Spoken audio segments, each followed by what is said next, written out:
1973 Suzuki GT550. 3-cylinder to stroke. Nice bike, huh? Will it run? Well, here's mine. Dry rotted tires. A pretty heavy patina, if that's what you want to call this. After 10 years of this bike sitting, it's time to get it running and back on the road.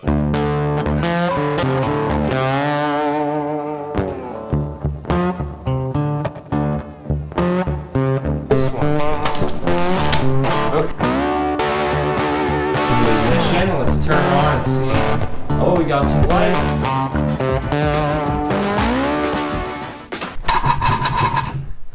No spark.